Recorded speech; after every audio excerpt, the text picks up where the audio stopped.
vamos a iniciar nuestro estudio del libro de Job y vamos a abrir nuestras Biblias en el libro, en el capítulo 34. Capítulo 34 del libro de Job, y vamos a darle lectura a los versículos del 16 al 20. Vamos a hacerlo de forma seccionada. Si nos da tiempo de avanzar, que yo creo que sí, vamos a continuar con los siguientes versículos. Job, capítulo 34, versículo del 16 al 20. La palabra del Señor dice así: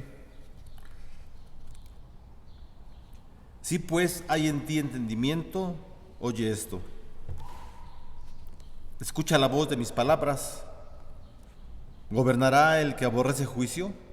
¿Y condenarás tú al que es tan justo? ¿Se dirá al rey perverso y a los príncipes impíos? Cuanto menos aquel que no hace acepción de personas, de príncipes, ni respeta más al rico que al pobre, porque todos son obra de sus manos. En un momento morirán, y a medianoche se alborotarán los pueblos y pasarán, y sin mano será quitado el poderoso. Hasta ahí dice el versículo 20. Vamos a hacer una oración por el tema del día de hoy. Señor, te damos gracias por tu palabra. Te pedimos que tú la bendigas a nuestra vida y que nos hable tu Espíritu Santo para mirar, Señor, lo que has escrito hace muchos años para tu iglesia. En el nombre de Jesús te damos las gracias. Amén. Bueno, estamos en el segundo discurso de Eliú, un joven que ha intervenido en los discursos que tiene Job con sus tres amigos, ¿verdad? Que ya terminaron, y ahora entonces Eliú está tomando la palabra, y ya nos habíamos quedado hasta el versículo 15, ¿verdad? Hace 8 días, en donde estábamos viendo las formas en cómo es que el Señor permite que este hombre, ¿verdad? Eliú, dé un panorama diferente hacia la vida de Job. Es un hombre impulsivo. Eliú es un hombre que ha hablado mucho y que está siendo sensible. Empezó en un momento, él empezó con un buen discurso favoreciendo a Job, diciendo que él iba a ser un abogado, iba a defender su causa, pero vemos a través de las palabras que él dice, son palabras, no todas, pero sí mucha parte del discurso de Eliú son palabras insensibles. Entonces, ya en los versículos anteriores, del 10 al 30 del capítulo 34, fue lo que vimos hace 8 días, lo último. Ahí encontramos que Dios en su gobierno del mundo es justo y es sabio, ¿verdad? Él sabe, el Señor, exactamente qué es lo que cada uno de nosotros necesitamos, y Él en su soberanía, Él gobierna este mundo de una forma justa y sabia, ¿verdad? Porque en la sabiduría lo hace el Señor. Así que eso fue lo último, y ahora ya en estos versículos que acabamos de leer, del 16 al 20, Eliú vuelve a interrumpir su discurso, ¿verdad? Él está, tenemos que recordar que está en el segundo discurso, ya dijo uno en los capítulos anteriores, y en el capítulo 34 estamos viendo el segundo discurso, y entonces él interrumpe nuevamente el discurso con la finalidad de que todos los que están presentes le pongan atención, ¿verdad? Y lo que él hace entonces en esos versículos que ya leímos del 16 al 20 del capítulo 34, Eliú está resumiendo el tema de la sabiduría del gobierno de Dios. Y al hacer esto, al estar resumiendo el tema de la sabiduría del gobierno de Dios, entonces Eliú le hace una pregunta retórica, ¿verdad? Se conoce como una pregunta retórica, en donde en la pregunta viene implícita la respuesta. Esa es parte de lo que es una pregunta retórica. Pablo lo usa mucho, ¿verdad? Por ejemplo, él dice: en donde abundó el pecado, sobreabundó la gracia, y pregunta: entonces, ¿qué pues? ¿Pecaremos para que sobreabunde la gracia? Y la respuesta está implícita, ¿verdad? Claro que no. Esas son las preguntas retóricas. Aquí también Eliú le hace una pregunta a Job y la pregunta dice en el versículo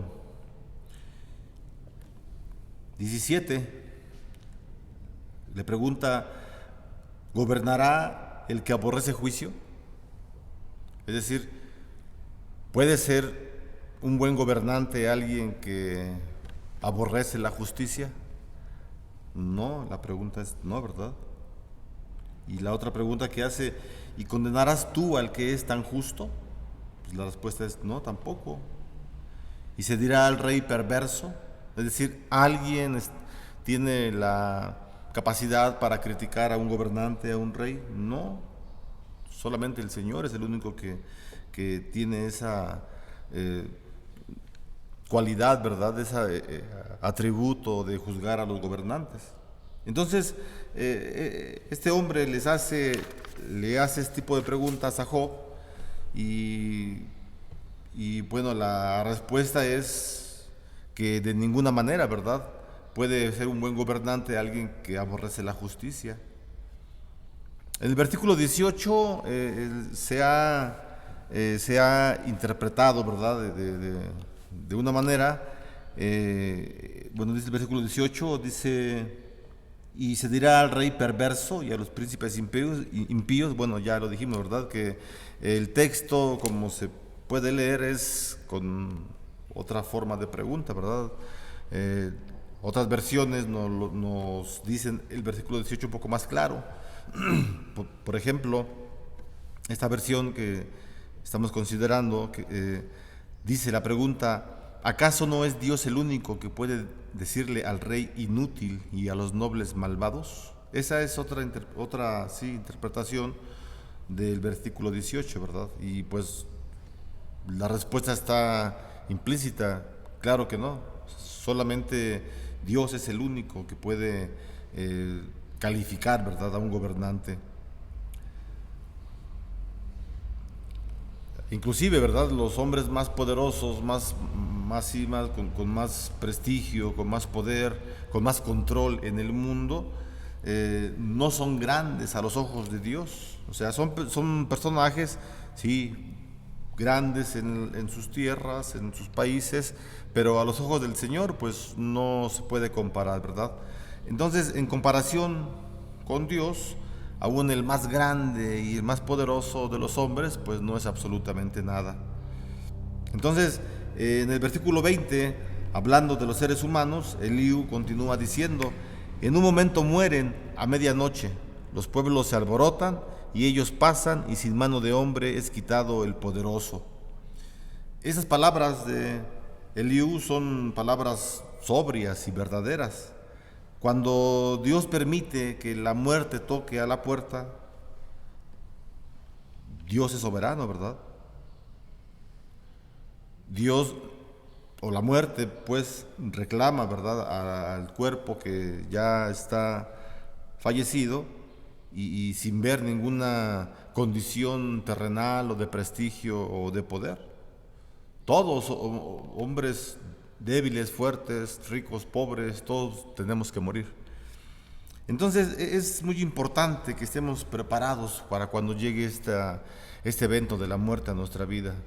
Tenemos que estar sumamente preparados, listos, porque no podemos esperar a que la muerte nos sorprenda, ¿verdad? Y estemos en una mala relación con el Señor, ¿no? Todos vamos a fallecer, ¿verdad? Entonces podemos orar, ¿verdad?, con Moisés, como él lo hace en el Salmo 90, versículo 12. La manera en cómo él se expresa es la siguiente, dice, enséñanos de tal modo a contar nuestros días que traigamos al corazón sabiduría. Es decir, el salmista Moisés, ¿verdad? Es un salmista al escribir este salmo, el Salmo 90. Él sabe, ¿verdad?, que es muy importante que el Señor nos dé sabiduría y que Él nos permita contar nuestros días. Es decir, no está hablando de una forma poética, ¿verdad?, Moisés, y está diciendo, en otras palabras más comunes, que pidamos inteligencia, sabiduría al Señor para poder vivir en esta vida corta, larga, el tiempo que tengamos en este mundo.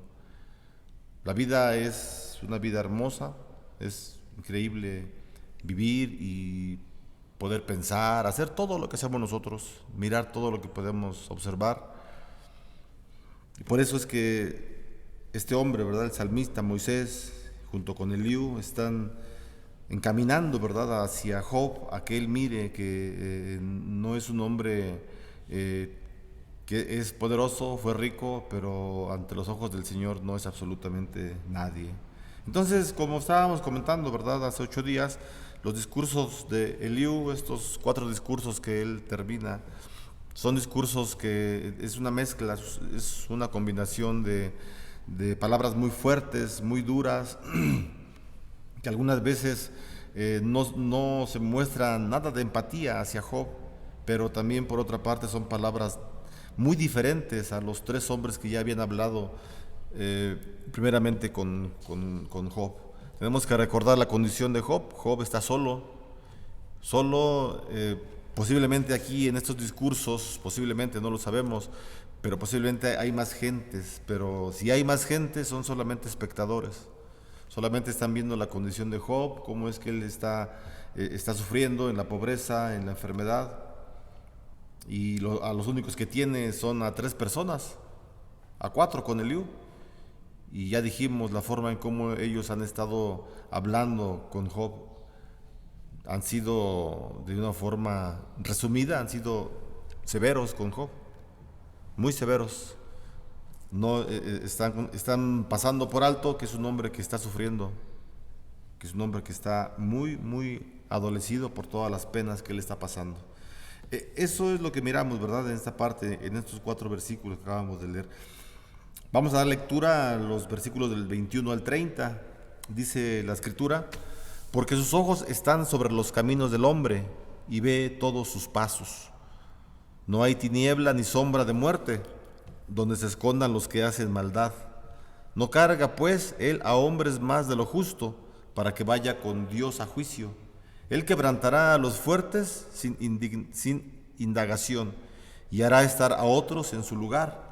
Por tanto, él hará notorias las obras de ellos cuando los trastorne en la noche y sean quebrantados.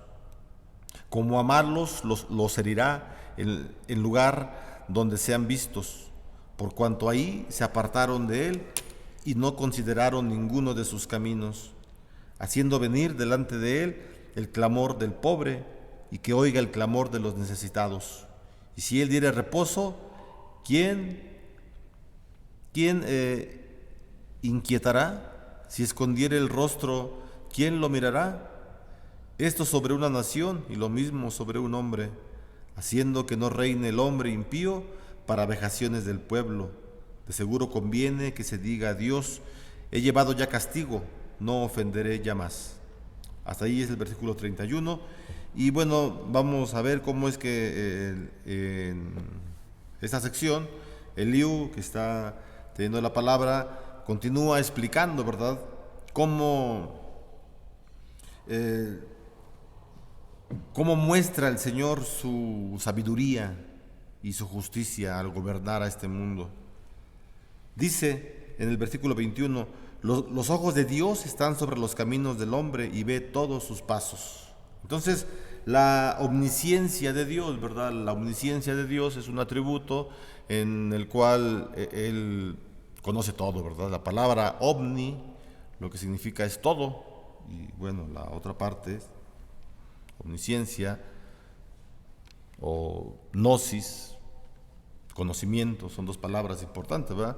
Conocimiento y bueno, miramos, ¿verdad?, que este hombre, Eliú, está diciendo que el Señor es omnisciente, que conoce, sabe exactamente todo. Estas 2 palabras importantes las juntamos, ¿verdad?, y nos hacen ver un atributo del Señor importante. Bueno, esta omnisciencia de Dios lo hace imparcial ante los juicios, ante cualquier juicio, ante los juicios que Él emite. El hecho de que Él sepa absolutamente todo, pues no debe haber ningún reclamo por parte de ningún ser humano, de ningún ser viviente. El Señor lo ve todo y lo sabe todo. Es un atributo importante, ¿verdad? No solamente porque ya sepamos que Dios sabe todo y que Él ve todo y que conoce todo y ya, no, sino que este atributo del Señor, del Altísimo, puede servir tanto de advertencia como de consuelo para los seres humanos. Puede servir tanto de advertencia como de consuelo para todos los seres humanos. Por un lado, el Señor ve y sabe todos nuestros pecados, en pensamiento, en palabra, deseo y obra. Eso es terrible, hermano. O sea, estamos considerando el atributo del Señor de ambas partes, ¿verdad? De lo positivo para nosotros y de lo negativo. Esto es terrible, esto es algo negativo. Digo negativo porque somos pecadores y el Señor es santo y Él sabe exactamente todos nuestros pecados, todos nuestros pensamientos. No podemos ocultar absolutamente nada, nada, y eso es terrible. Martín Lutero decía, ¿verdad? Cuando pensaba en este atributo, él pensaba y decía, a veces siento detestar a nuestro Señor Jesucristo. Son palabras de Martín Lutero fuertes, sí, muy fuertes, pero él es lo que decía, siento que detesto a Jesucristo, porque pienso, imagino que Él me está apuntando con un arco, con una lanza, y me está acusando de los pecados, no acusando, sino me está señalando de los pecados que Él sabe que yo cometo. Él sabe que yo soy pecador. Y por eso es que Martín Lutero pasaba muchas horas, ¿verdad?, confesando los pecados en el monasterio que él estudiaba. Bueno, es terrible que el Señor sepa absolutamente todo lo que hacemos. Todo. Y solamente usted y yo y el Señor, claro, pues sabemos, ¿verdad? Digo, cada quien sabe las situaciones que pensamos, que deseamos y que hacemos, ¿verdad? Pero, hermanos, por otra parte, está completamente consciente el Señor, está consciente de todas nuestras tribulaciones y necesidades. Ese es el aspecto positivo.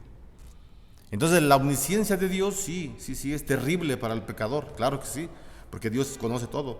Pero por otra parte también la omnisciencia de Dios nos hace pensar y llegar a la conclusión que Él conoce todas nuestras tribulaciones y todo lo que nosotros necesitamos. Y eso es maravilloso para el ser humano. Eso es increíble. Entonces, si este atributo del Señor, de la omnisciencia, sabemos que Dios también es amor, Dios es misericordioso, ¿verdad? Y finalmente, Dios va a llevar a su pueblo, a su iglesia, a buenos pastos para que se alimente y a tranquilas aguas para que ahí también pueda beber y descansar, que es lo que necesita el pueblo de Dios, que es lo que necesitamos la iglesia, el poder del Espíritu Santo. Entonces, hermanos, estamos diciendo, ¿verdad?, que Liu está diciendo acerca de la soberanía de Dios, y dentro de la explicación de la soberanía ya dijo, estamos viendo ejemplos acerca de la omnisciencia de Dios, un atributo importante, y sabemos entonces que Dios nos vigila día y noche, no para juzgarnos a la iglesia solamente, ¿verdad?, no para recordarnos que estamos mal. Sí lo hace el Señor, claro que sí, y gracias a Él, que Él nos pone alerta, ¿verdad? Y nos habla a través de la palabra de algún hermano, que escuchamos un consejo basado en la Biblia, claro, etcétera. Y eso es importante, pero no solamente eso, Él está atento a lo que necesitamos, a cualquier enfermedad que tengamos nosotros, Dios está atento. Entonces Él nos está vigilando día y noche, nos protege de todo peligro y nos guarda con amoroso cuidado. Y este es un consuelo muy grande para la iglesia, hermano. Muy grande para la iglesia. Entonces, veamos cómo es que el Liu, ya lo hemos dicho, le está dando un panorama distinto a los discursos, ¿verdad? Y él lo está acercando, el Liu está acercando a Job hacia la gracia de Dios, que se va a escuchar en los siguientes capítulos, o en los capítulos finales del libro de Job. Entonces, en el versículo 22, Eliú añade, no hay tinieblas ni sombra de muerte donde se puedan esconder los que hacen el mal. No hay tinieblas ni sombra de muerte donde se puedan esconder los que hacen el mal. David, que fue uno de los que escribió varios salmos, expresa a este hombre este pensamiento y dirigiéndose a Dios, dice en el Salmo 139, versículo 11 y 12, son palabras del rey David: si dijera, ciertamente las tinieblas me cubrirán, aún la noche resplandecerá alrededor de mí, aún las tinieblas no cubren de ti, y la noche resplandece como el día, lo mismo te son las tinieblas que la luz. Entonces, hermanos, miramos cómo es que esta soberanía, este gobierno de Dios está sobre la iglesia, y esto trae mucha bendición. Versículo 23 dice la palabra: no carga pues él al hombre más de lo justo, para que vaya con Dios a juicio. En este versículo, entonces, en el 23, Eliú le dice, ¿verdad?, que esa prisa es innecesaria. Dios no necesita fijar horarios para dar una audiencia, ni el hombre necesita tampoco pedir una cita para tal efecto. Leamos nuevamente el versículo 23. Dice: no carga pues él al hombre más de lo justo, para que vaya con Dios a juicio. Es decir, en otras palabras, ¿verdad?, Dios no apresura los juicios. Todo está de acuerdo, decretado por el Señor desde antes de la eternidad. Todo lo que está por ocurrir, todo lo que ocurre. No estamos hablando de un determinismo en donde Dios controla absolutamente todo y nos maneja como marionetas. No, nosotros tenemos la libre voluntad de hacer lo que nos plazca, pecar o no pecar, pero el Señor ya sabe qué es lo que vamos a hacer. Esa es la soberanía de Dios. Esa es la soberanía que nos habla, ¿verdad?, Eliú en el libro. Entonces, en el versículo 23 dice: el hombre no puede adelantar sus juicios, todo llegará en el tiempo preciso del Señor.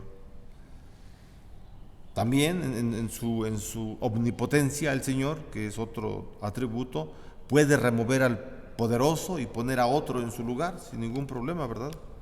Y a través de la historia hemos visto, ¿verdad?, que los gobernantes malvados e impíos han sido destronados y humillados.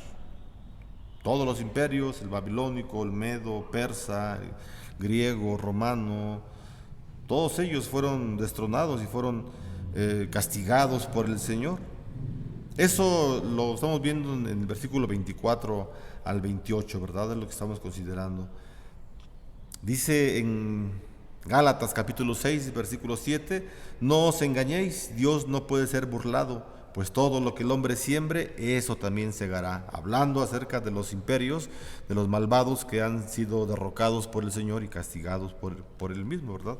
Así que el castigo de Dios caerá sobre los tiranos malvados, pues el Omnipotente escucha el clamor del pobre y del necesitado que ellos oprimen, que los fuertes oprimen, ¿verdad? El Señor está atento al clamor de los débiles. Finalmente, en los versículos 29 y 30 son difíciles de entender, ¿verdad?, y de interpretar, como mucha parte de la Biblia. Dice en los versículos 29 al 30, dice: si Él diere reposo, ¿quién inquietará? Si escondiere el rostro, ¿quién lo mirará? Esto sobre una nación, y lo mismo sobre un hombre, haciendo que no reine el hombre impío para vejaciones del pueblo. Entonces, esos versículos que estamos diciendo, 29 y 30, para entenderlos es difícil, ¿verdad? Como la escritura toda es difícil. Sería mejor entenderlos como diciendo que Dios algunas veces se aleja de lo que está pasando sobre la tierra. Vamos a leerlos de vuelta. Si Él, o sea, está hablando del Señor, si el Señor diera reposo, ¿quién inquietará?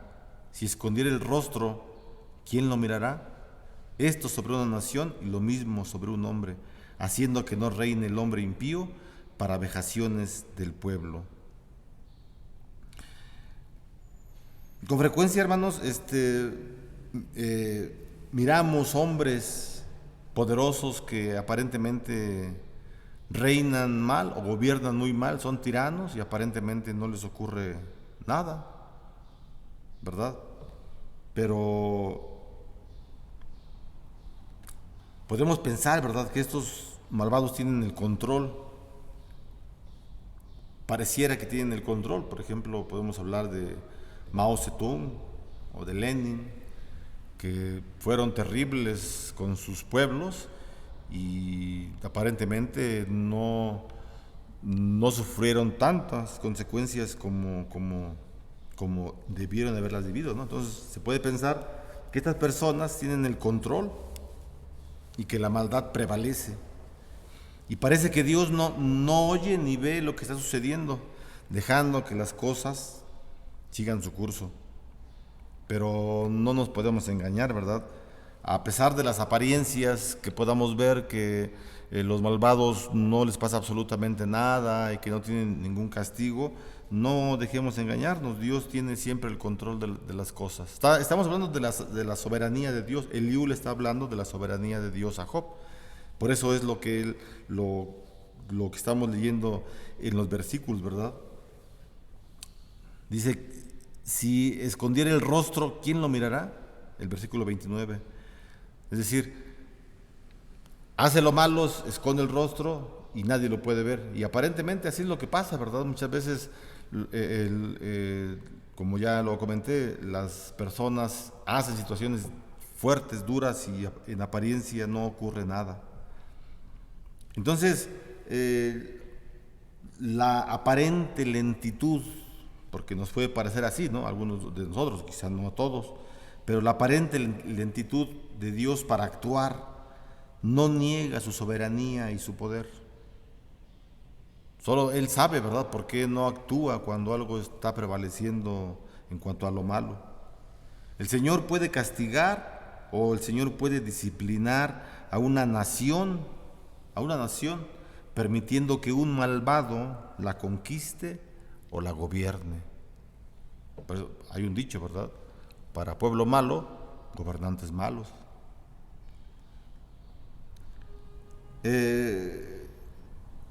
Y bueno, eso ocurrió muchas veces en el Antiguo Testamento. Israel fue gobernado por gente demasiado mala y en apariencia no les ocurría nada, pero después las consecuencias, bueno, venían, ¿verdad? El Señor, lo que estamos seguros, hermanos, es que el Señor no permitirá que avance la maldad, y menos que prevalezca más allá del límite impuesto por Él mismo. La maldad tiene poder, sí, pero un poder controlado por el Señor. Finalmente, quien reinará es el Señor. La justicia del Señor es la que reinará. Así que Eliú, hermanos, estaba convencido, muy convencido de que Dios es un Dios de justicia.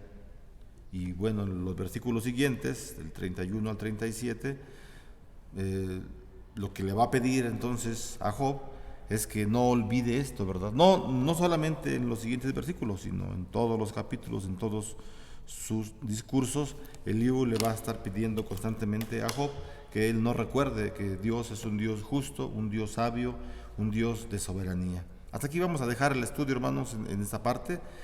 Continuamos, si Dios permite, entre 8 días con el versículo 31 hasta donde lleguemos. Vamos a orar. Señor, te damos gracias por tu palabra. Oramos a ti, Señor, para que nos sigas mostrando tu soberanía, tu poder, Señor, todos estos atributos que para nosotros nos resultan para bien. Gracias por las advertencias de cuidado que tengamos en nuestra vida, Señor, pero sobre esas advertencias detrás siempre existe tu gracia y tu amor para tu iglesia.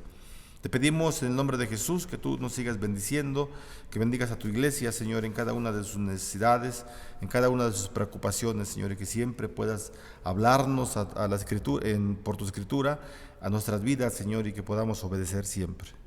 Te damos gracias, Señor, porque eres un Dios justo, un Dios amoroso, que se muestra siempre justo para su iglesia. Hermano, reciba la bendición, que la gracia del Señor Jesucristo, el amor de Dios y la comunión con su Espíritu Santo sean hoy y siempre con cada uno de ustedes y sus familias. Amén. Que Dios les bendiga.